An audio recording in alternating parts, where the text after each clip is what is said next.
でも本当にこのツアーで、アジアは何回かワンマンライブをやったことがあるんですけど、でもヨーロッパとアメリカは本当に初めてのワンマンライブで、そのヨーロッパツアーもアメリカツアーも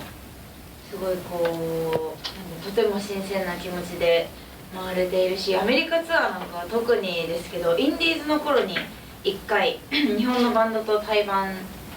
で回るツアーに参加させてもらったことがあって、でそこから7年ぶりなので、とっても今なんて言うんだろう、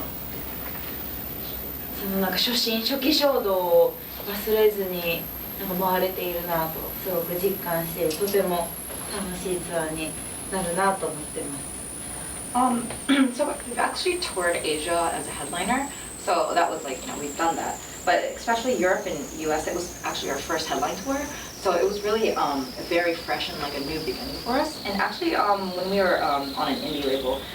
we actually toured US just a little bit, and that was actually 7 years ago. And it's like, for us, it's kind of like going back to basics, and it was a really new kind of feeling. 今までと違うのって、ハローワールドっていうアルバムを、最新のアルバムを引っ提げて日本のジャパンツアーからつながって海外にも来れているっていうことが今までと一番違うところなんですね。そういうワールドツアーっていうものをずっとしたかったので、念願かなってっていうところで、そこが一番嬉しいポイントですね。あと楽しかったのは、昨日シカゴピザを4人で食べに行きました。すごい嬉しかったです。ね、美味しかったです。So compared to 7 years ago, we actually released the album called Hello World, and we actually were just touring Japan, and it's bringing the same kind of concept to Europe and the US. So it was like a real, like genuine world tour for us, which was really exciting. And one thing she enjoyed about US was we had Chicago deep dish pizza.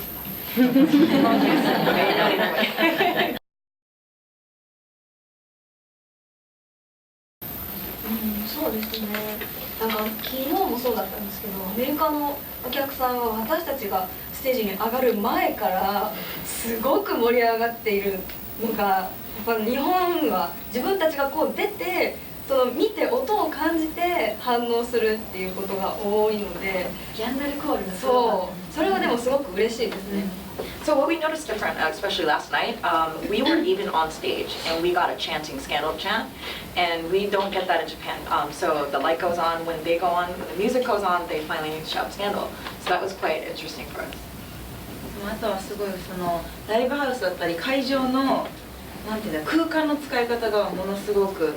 まいなというか、もう好きなように音を感じて音楽に乗って、なんかその表情だったり姿を見てるとこっちもすごくテンションが上がって、いつも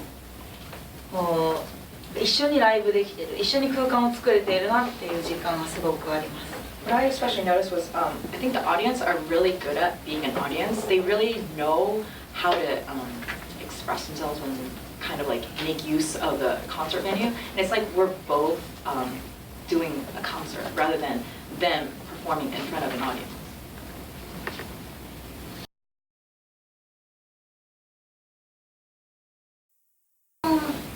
ツアーの時に各メンバーのすごい地元でライブをするっていうのがあって、私の実家からものすごい近い会場でやった時に友達が遊びに来てくれたりとか、両親が遊びに来てくれたりとかして、私が成人式をやった会場だったのですごい思い出深かったです。So actually, when we were touring Japan, we played at each other's hometowns. And especially myself, we played at a venue that was like walking distance from my house. And that was actually a venue where we had the coming of age day when you turn 20. And it was really memorable for me because my friends and family were there, and it was really exciting for me. あとは香港の会場なんですけど、台湾の会場で空調を入れてるのに、もうそれがもう無意味なぐらいすっごい暑いライブハウスで、会場の壁に水滴がもう滴るぐらいのあとお客さんがいなくなった後のフロアがもう水浸しですごい熱いライブでした。本当にすごかったです。So my memorable venue was in Taiwan. The venue was so hot. We had the AC on, blasting AC, but still even the walls were like dripping with sweat. And after everybody left, the floor was like damp and like watered up, and it was quite an experience. 水中にいるみたいな。Oh, felt like we were in underwater. ライブが終わった後にこんなライブは初めてだって会場の人に言われまし No, た。 actually, the venue people in Taiwan said it's actually our first time to actually experience something like this. ね、最近というか私たちはもともとアニメをものすごく見ていたわけでもなくって、そのバンドをやっているうちにそのアニメ側の方からスキャンダルのこの楽曲がこのアニメにリンクするんじゃないかとか、一緒にコラボレーションしてみないかっていうお話をいただいて曲を制作してっていう順序だったので、もともとアニメにものすごく詳しいとかそういう4人では実はなくって、でもその一緒にやらせていただく際にやっぱりそのアニメをちゃんと知って、どういうストーリーでどういうお客さんがいてっていうのを知ってから楽曲を作ったので、今まで携わったアニメに関してはみんな好きで愛情を持ってやれているんですけど、これからとなるとあんまり想像がつかないなっていうのが今のところ本当の気持ちなんですけど、この間ポケットモンスターの主題歌をやらせてもらった時は幼い頃からずっと見てきたアニメの一つだったので、それはすごく嬉しくって光栄だなと思いながらやらさせてもらいました。 So actually, all four of us growing up, we didn't really, we weren't fond of anime, and actually when we started this band, a lot of the creators from the anime came to us, and that's how we started to appreciate anime, and that's how we started watching it, and being a part of it, we really wanted to understand what it meant, so that's how we got into anime. So and all the animes that we've actually worked on, we really love and cherish. And then we just worked on Pokemon, and it was really memorable for us because Pokemon, growing up, we've seen it as a kid, and we were really happy that we got to be a part of that.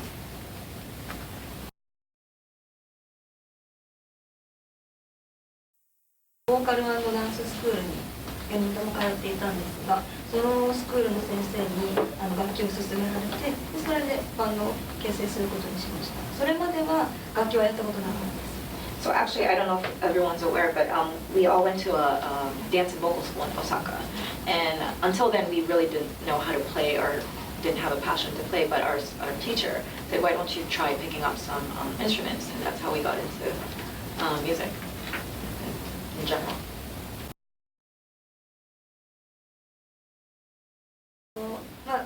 最近音楽として影響を受けているのはグリーンデーだったりとか、あとフーファイターズ、あとテラスウィフトなんかをよく聴いているので、なんかそういう方と一緒に音楽ができたら幸せだなと思いますね。 We're a really big fan of Green Day, so maybe one day and also Foo Fighters and Taylor Swift, that would be really good. Thank you. At the same time? できたら相当面白いです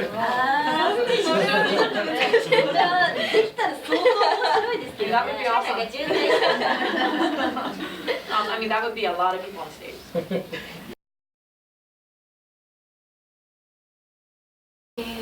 ゲームの音楽か。今までの戦国バサラのテーマソングだったりとかっていうのはあるんですけど、そんなにゲームが詳しいわけではないので。 Again, we're not really a gamer, so we've done Sengoku Basara and we have. So, yeah. 私はそうゲームも好きでやるんですけど、でもなんかサウンドトラックとか例えばゲームの BGM で参加っていうのはなかなかないので、なんかそういう音楽の制作の過程とかっていうのはちょっと興味ありますね。どうやって今は地球防衛軍っていうゲームと、あとはずっとやってるのはモンスターハンターやってたりとかするんですけど、でもその例えばこの音がどういうものから作られてるのかとか、なんかそういう制作の過程を見てみたいなと思います。Well, actually, we said we're not gamers, but I actually play games. And I don't know how you say it in English, but she plays a game called Chikyuboy. I don't know if you, anybody know. And Monster Hunter, we've been playing for a while. And she's curious in like, you know, how the sound is made, like sound effects, how they're made up. So that would be really interesting, a new genre for me. If we're able to work on something like that.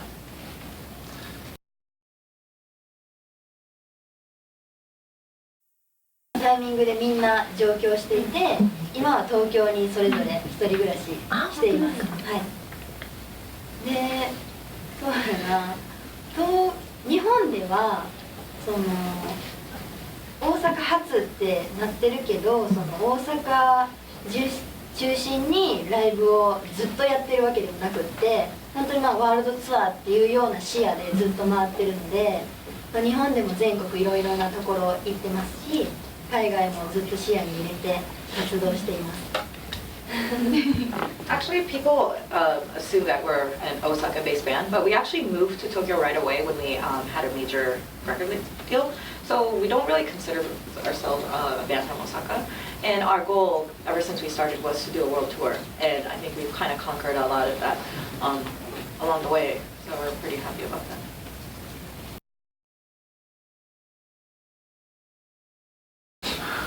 なんかまあ日々いろんなことがあったりしますけど、いろいろこう思い返してみて、なんか自分たちでここ乗り越えたなと思うのは、デビュー前のストリートライブをやっていた頃かなと私は思いますね。なんか結成した当時のお客さんも全然いなかったですし、その中でこう見てほしいっていう気持ちと、もっとこうライブを楽器うまくやりたいっていう気持ちがなんかこうすごく交差して踏ん張っていた時期だなと思いますね。I mean, we have our hardships, you know, in our daily life and being in a band in general. But I think one big like turning point was when we were doing a street concert in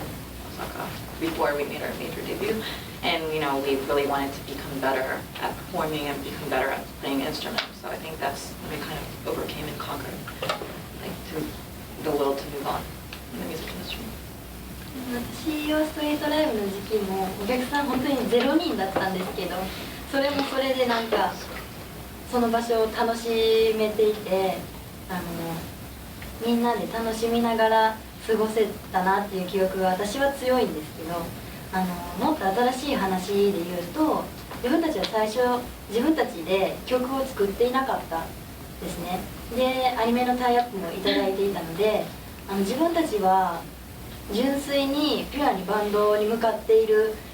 気持ちで活動していたんですけど、やっぱり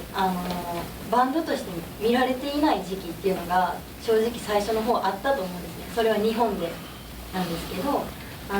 それがどんどん自分たちで音楽を作りたいっていう気持ちが膨らんでいって、ハローワールドっていうアルバムで一番形にできたと思うんですけど、全員が作詞作曲、そしてリードボーカルを取るっていうバンドになれたっていうのは、4人が同じ気持ちで前を向いて、ずっと4人で続けられていたから成し得たことだと思っていて、そこは一つ最近乗り越えられたことかなと思います。 So I have two memories. So one was performing on the streets. Actually, there was like nobody, like zero audience. But that was still fun, and it was a good memory for us. And now, actually, back in the days, we were actually writing our own songs, and we were thankful that we had tie-ins for anime. But we really didn't feel like it was coming out from our hearts, and some people didn't see us as a real band. But now, releasing Hello World, all four of us write, and actually we all sing on the album. So we felt like we've really come together in like a really good stage right now.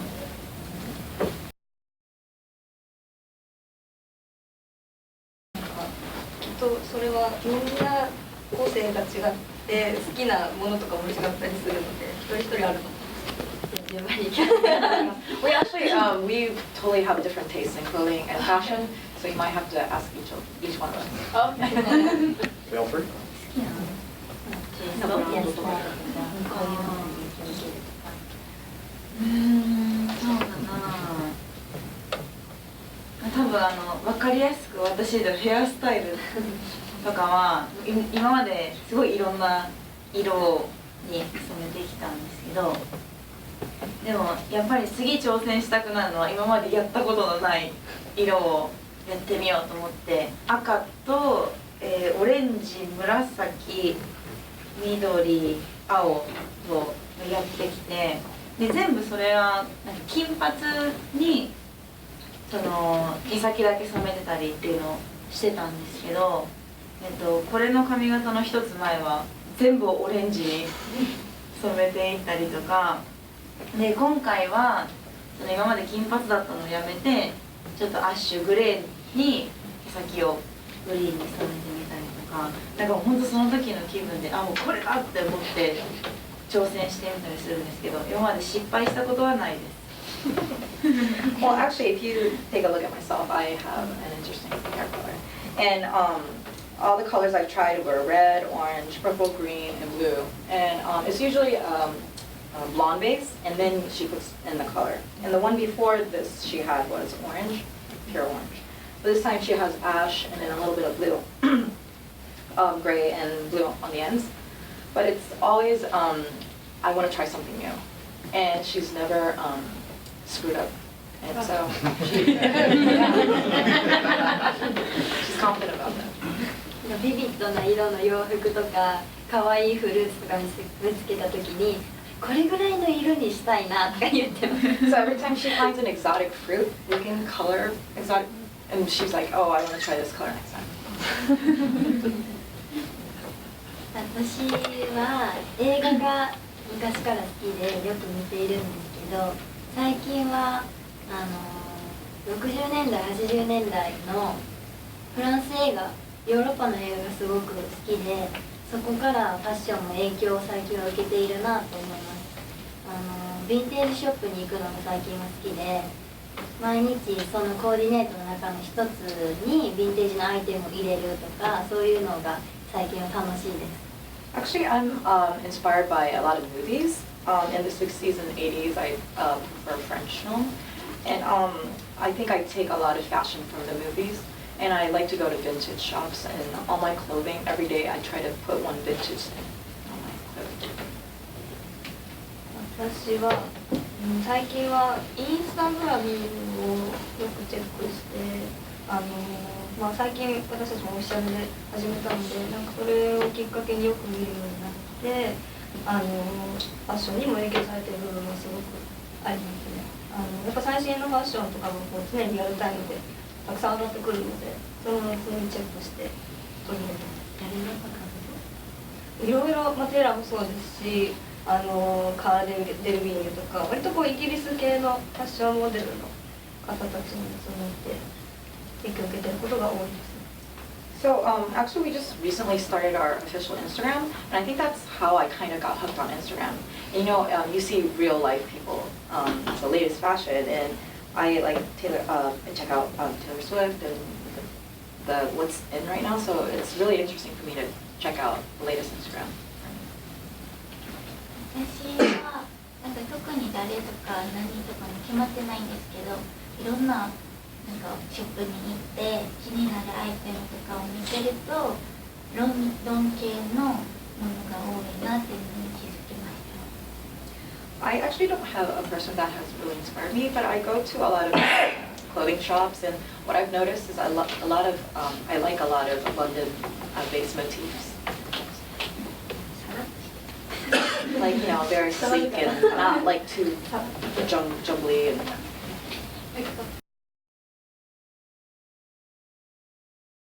私はフーファイターズはめちゃくちゃ影響されていて、で本当に常にフーファイターズを聴いてる時期があって、で曲のモチーフももちろんそうだし、なんかその時の気分に合った曲もたくさんあったりとかして、なんかこの曲がやりたいっていうのが明確にフーファイターズの曲であったりもしたし、だからもうすごいこうなんていうんだろう、尊敬憧れのバンドでもあるんですけど、今回このシカゴに来るまでにソニックハイベイズの新しいニューアルバムのドキュメンタリー映像がバウバウで流れていて、でそれを見ながらみんなでシカゴまでやってきたんですけど、なんかその映像を見て私たちの制作の過程、音楽の制作の過程がもうすごく似ているというかなんかすごい偉大なバンドなのにお茶目な部分があったりとか、なんかそのなんだ声とか体で音楽を鳴らしている部分っていうのに、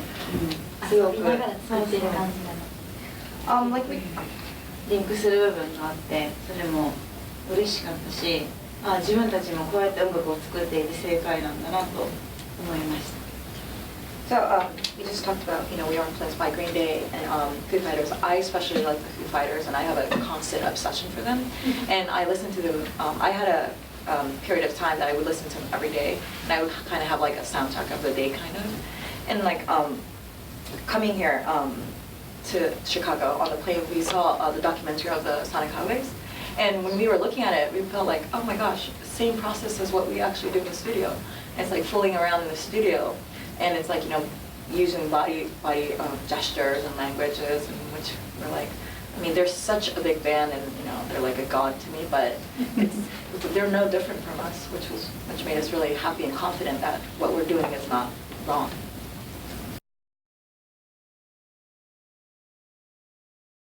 そうですね、日本で活動してるとそんなに肩身が狭い思いをしたことは正直ないです。でも海外に出てきてガールズバンドっていうものがまず存在しないっていうのにいつも驚きます。毎年海外には来てるんですけど、何年経ってもやっぱり何十年も続くガールズバンドが誕生してないっていうのは女の子だけでバンドをやるっていうのは難しい部分もたくさんあるのは分かってるので、やっぱりそういうところで難しいんだなっていうのは理解しているんですけど、だからこそでも今日本でものすごくガールズバンドっていうシーンが盛り上がってきていて、なんかガールズバンドっていうものが日本の文化になりつつあるのかなと、海外でライブするたびに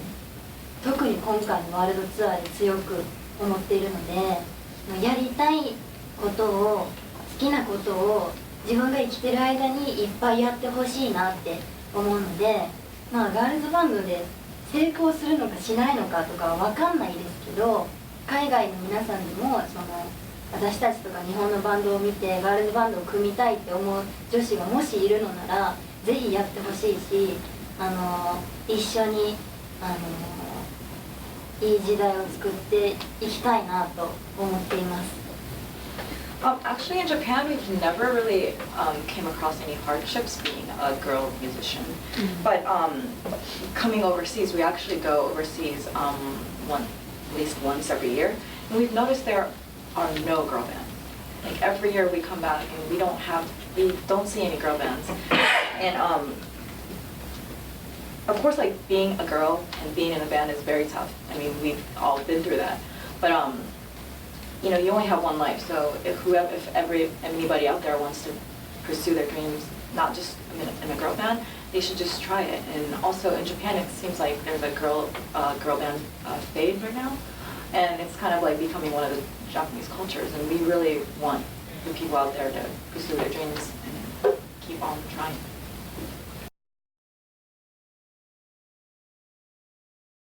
バンドをしてて音楽をしながら旅に回れるっていうのはすごく幸せなことだなと思うし、なんかバンドをしてないと来れなかった場所とか出会えなかった人ってたくさんいるので幸せだなと思いますね。遊びながらお仕事 Actually, playing music and traveling, that's like the best part of it. And if we weren't in this industry, I don't think we would have met some people or been to a certain country. And we're just fiddling around and getting to travel, and that's the best part of it. 聞こえてなかったです。 And again, I don't think we would have been in Chicago, so that's almost. What did you want? マミはドラムも叩けますよ。 Actually, mommy can play the drums. あでも趣味で That's her hobby. ですけど本当に遊びでですけどでもやっぱりいろんな楽器に触れて弾いてみてできるに越したことないなと思うしなんかそれぞれに本当にそれぞれの楽器にいいところがたくさんあってでやっぱりその楽器を触ることで曲作りに活かせることもあったりするのでなんかいろんな楽器ができるようになりたいなとは思いますね。 Like I said, I kind of picked up a little bit of drums for fun, but touching other instruments, it kind of inspires us to write more music. So it's really interesting, and it's it's better if you can play more than one instrument. So I think that's really important. Would they ever consider performing with the other instruments? Like,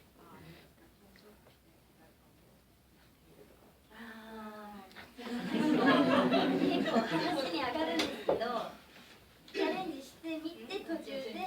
挫折しますね。 Oh, actually, we get a lot of that, and we've tried it in the past, but it just didn't work out. okay. Is there video of that? We'd all like to see it. あでも一回ねそうね、どっかのタイミングでもしできたら。 Someday that would be really fun. 可能性あるかもしれない There is Rena playing the guitar. Oh, well, maybe not performance-wise, but if you put it on video, we can screw up and then take it over again. So.